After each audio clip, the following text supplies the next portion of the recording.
Hello? Howdy, Boots. Yes, sir. How are you today? All right, all right. Just convalescence and just sitting around. I'm not supposed to be doing anything yet. I had some minor surgery Friday, Yeah, that's what you were saying. but I'm doing fine. I'm sitting. I've got my work clothes on, boots and hat, just sitting out on the porch. The men been riding colts around this morning, and we had a big rain here last night and yesterday, inch and a half, and so we're just kind of in a standby mode. Well, that's good. You gotta love a good rain. Huh? Said you sure gotta love a good rain.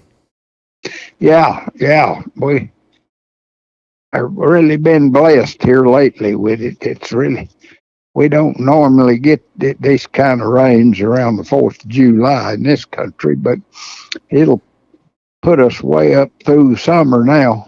And Well, that's good. That's good. Is the grass looking pretty all right? yeah, we're in good shape, and the grass is good. We're tanks are full of water, so we're in good shape. Probably start gathering the bulls in about 10 days, 2 weeks, and get them gathered and straightened around, and then we'll probably start weaning some calves for too long. The calf crop looking pretty good. The gaining all right. How? Are the calves gaining pretty good? Yeah, they're doing good. They're on the mend. Usually in this country, we normal years, why they don't do nothing in like latter part of July and August. They just kind of hold their own because it's hot. Then they lay around a lot, and Yeah. then they'll jump back up in September, and then we usually start waning in October. Yeah. So, Are the flies pretty tough down that way? are the flies? Yeah. Yeah, they're tough. We really have, and then in a lot of this country here on the ranch where there's cedars, we have them old cedar flies, and they're really tough. They're great big old flies, and they're really hard on horses. And Oh yeah. they just a horse would just come in, especially gray horse, if half a day out in them things, he'll just have cakes of blood all over his shoulders and neck. Tough where them things bite them and they bleed. Oh yeah. But That's they those horses are miserable during the summer, man. And I haven't found a fly spray that really combats it yet. yeah, there's not much you can do about them. That the vet was telling me the other day they've come up with a new treatment, but he said that it wouldn't be feasible for a ranch. But he said it'd cost about $150 a horse Oh, to make him kind of immune to them cedar fly bites. But you know, they ain't gonna spend that like on 100 horse removal. no, no, sir, And they're not. body just has to fight the flies. I usually make me a switch of a morning out of a cedar limb, catch a cedar limb, and leave a little swatter of cedar right out on the end, and you can just trot along with it like a fly swatter, swatting them off from him. It don't kill them, but it swaps them off from him Yeah, and helps a little if you got a horse that'll let you do it. I And say it kind of desensitize a horse too. yeah, yeah, you have to be careful slapping around, leaning over too far, doing that down there while they'll get kind of hard to deal with on it. You But prob we Uh, we get along pretty good. We in this area where they've cleaned up brush. Well, you don't have them cedar flies. You can tell riding. You go through a little cedar ridge, they'll just attack you, and you get through it and back out on an open flat. They go back to the cedars and quit you. And so, if you could control the cedars, that'd control the flies. Of course, there's on a ranch like this, there's lots of cedars here. mm-hmm. Um, back in, I heard stories about back in the 50s and 60s of those ranchers burning prickly pear and mesquite because there's just no grass for them old cows. Did you ever have to do any of that? I couldn't understand you real good there. Did you ever have to burn any prickly pear or mesquite brush to Yeah, get oh the cows to yeah, eat? we burn here. Certain times of the year when we get the signs right, and we take a maintainer over there and cut a far guard around the deal, and then get a couple of men with spraying machines there sitting on standby and catch the wind just right while we'll light it and burn it off, and it kills them prickly pear and the mesquites too, and it'll kill cedars too. But you gotta be able to control it, and it's just areas that we can do it. But we burn every year. Uh, I'm trying to think. I, when we've been doing it for years, but right now it's not coming to me when what time of year we do it. But Oh, I see. do it in the winter and try to be ahead of the spring grass coming. Mm-hmm. Yeah, that's I I think it was Elmer Kelton that wrote about it. Some of those old ranchers would burn a bunch of that prickly pear just to get something for them cows to eat. Well, yeah, they in South Texas they burn that and burn them stickers off from it, and then cattle will eat that thing it's left, and it's got moisture in it too. But I never have burned any of it here like that for them to eat on. We just burn to kill the brush, and and it kills them too. Them guys that burn them prickly pear, they have torches and drive around on little four wheelers and just singe them thorns off from it, and then they'll eat that green prickly pear leaf. Cattle Mm-hmm. will, Yeah, they and kind of they're like good it. to eat. They Mexican people in this country eat them things themselves. They get them, burn them thorns off, and cook that stuff in the oven and eat it. Oh I yeah. never have eat any, but I've seen it even in stores for sale. Oh yeah. It's not bad. I don't understand the hype behind it, but I mean it's all right to eat. There's nothing wrong with it.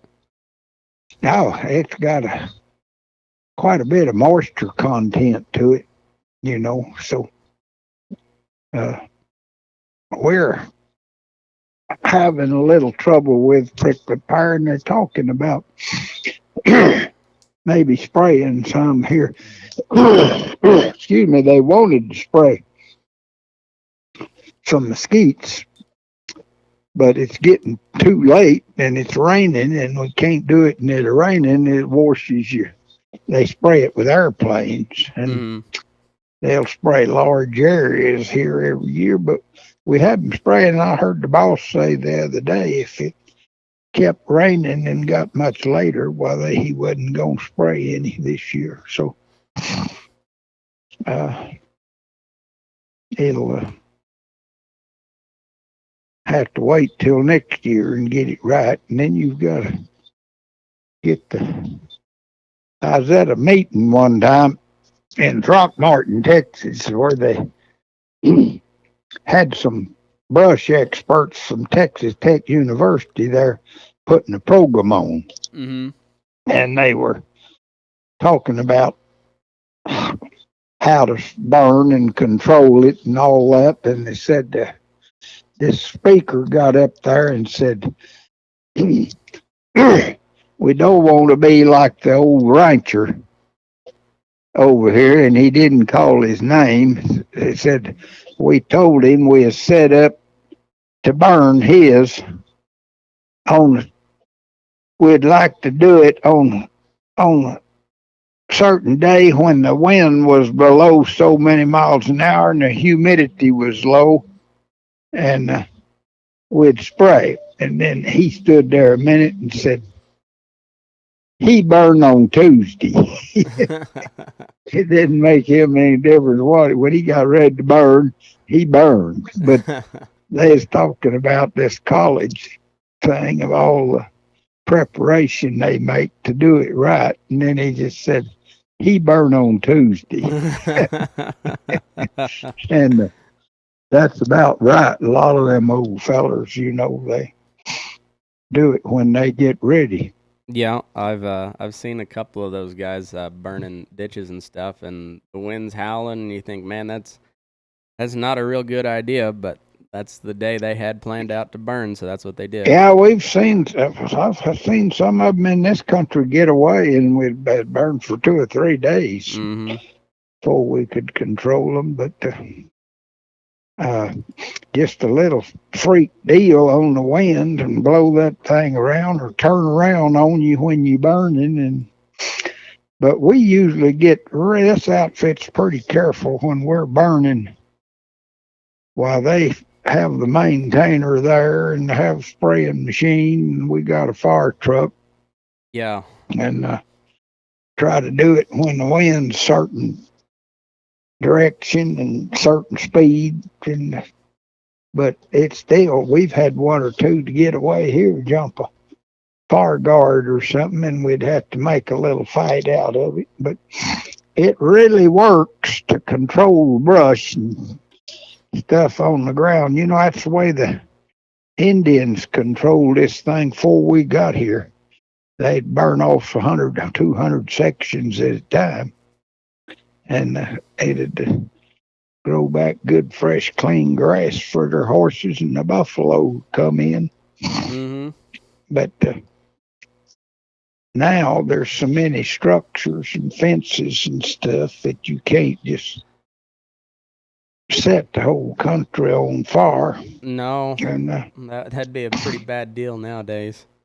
yeah, but Um, I was gonna ask you, Boots. When was the first time you ever sat a horseback? I ever what? When the first time you ever sat a horseback? Oh gosh, I don't remember. It would have been back 38 or 39. I was started school in 38, and I've been riding when I was that age. We had an old horse or two there where I grew up. We rode, me and my brother. So I wouldn't know.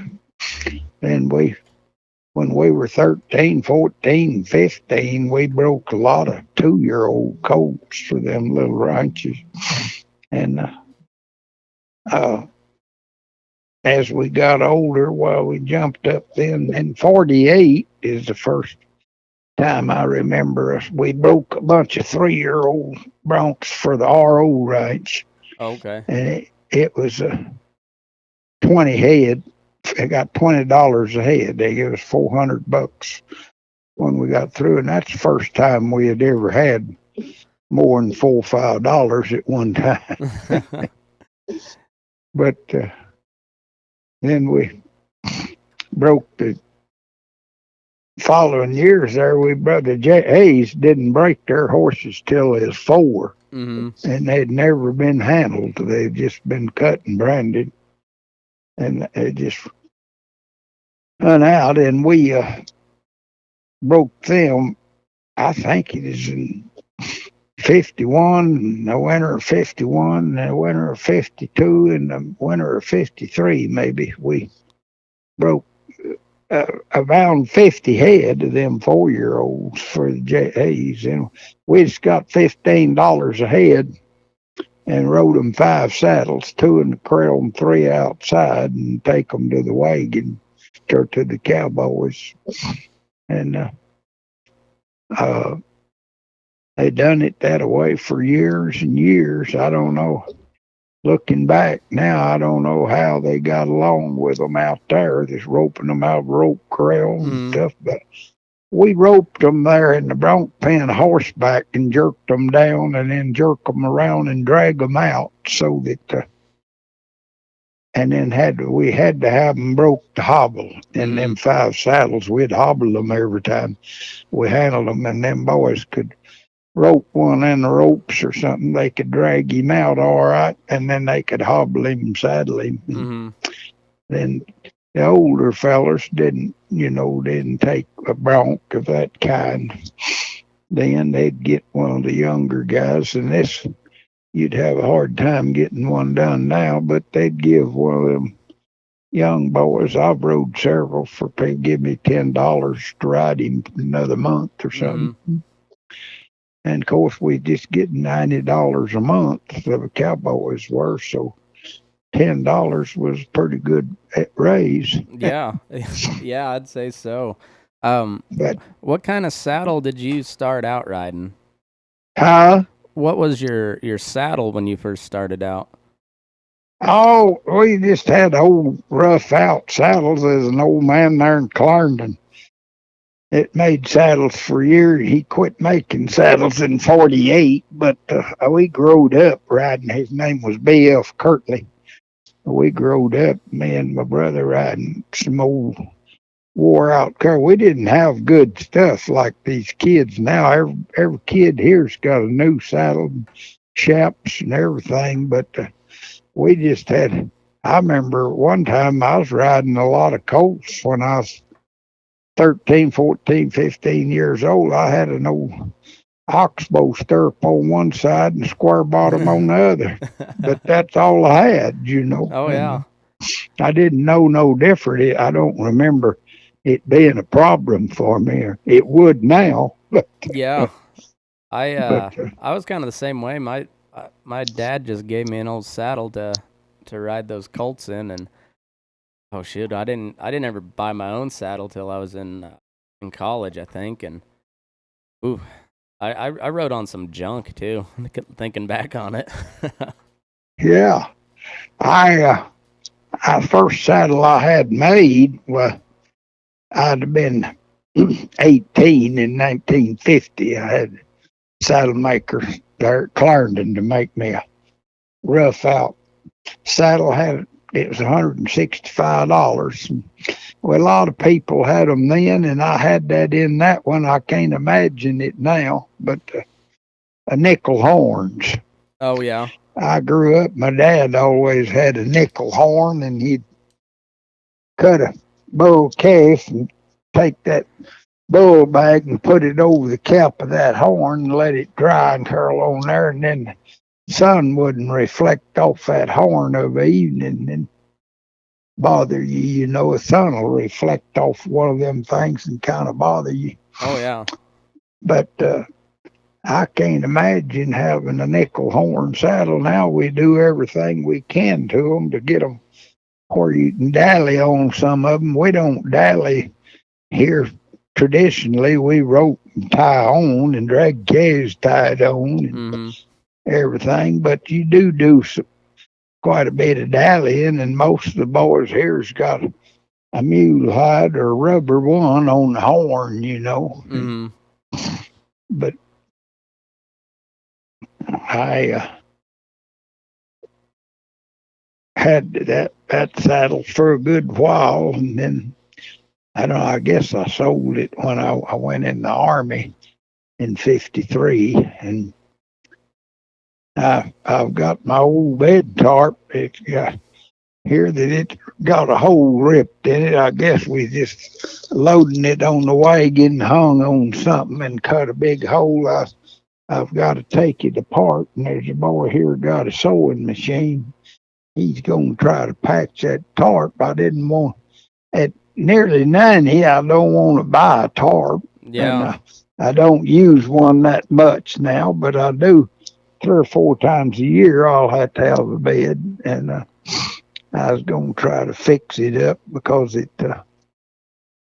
I bought that tarp when I got out of the army. It's a 7 by 18 bed tarp for $37, brand new. Now then, I don't know. I'm adding a 7 by 18 heavy ducking tarp with had snaps and rings on each side where you could throw it together and snap it and slide down in it in cold weather. Why, I imagine that thing would cost $200. Oh, I imagine at least that. But it's been a good one. I've used it. I went from 55 till 60. That's the only bed I had. I slept in that bedroll every night Hmm. at the wagon there at the D's. But now then, I'll just stay in it a few days now and then. But when we had all them ranches leased in Montana and South Dakota and Nevada, we used it a lot because we'd go to them and have to stay in a teepees at them places where they wouldn't set up to keep a crew. And so I used it a lot. But now we just go sometimes for a good while here. We won't need it, and then they'll decide to pull a wagon out on doing some job for a while, and we have to have them. So I got to get it fixed. But this boy that lives in the South Camp here has got a sewing machine, and he looked at it and said he thought if I'd strip it down and bring it out there, he had some tarp stuff that he thought he could make a patch for it. So I'm going to try it. Well, it might as well. It's lasted this long. Try to Yeah, squeeze every little bit out of it you yeah. can. I got out of the army in '55 and bought that thing there in the saddle shop at Clarendon, $37 for a tarp. But uh, I don't know what they are now. You get a good one tarp that's 7 by 18's kind of universal. Mm. And then if you've got snaps and rings, snaps down one side, half of it, and rings on the other side, you can fold that over and snap it together. And then it's good to have that if you're packing it, while you Hmm. can snap it together and throw it over a mule and not have everything come out. You know. Oh yeah.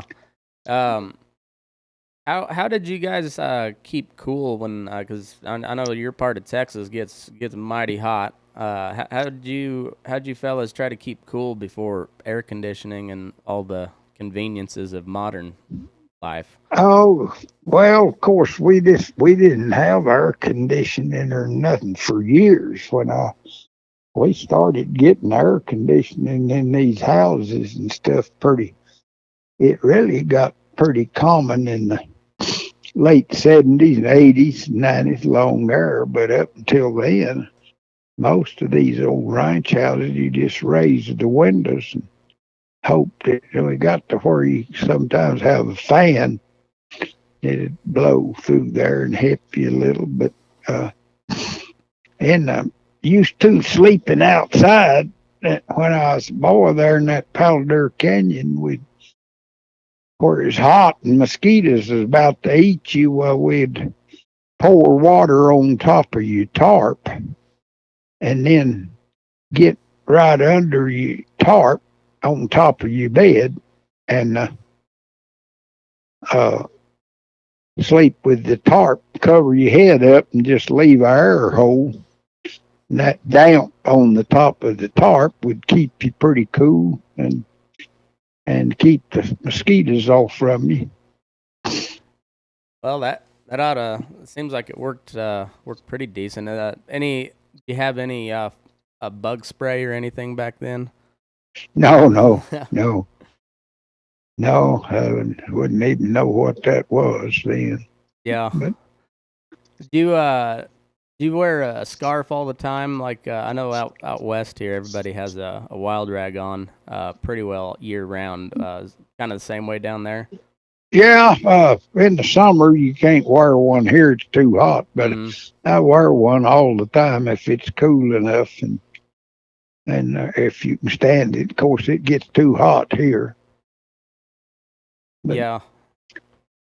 uh, I've got some folks drove up here and wants to see me about some stuff, so I'm gonna have to quit you for a while. All right. Well, you get rested up and have a wonderful day, Boots.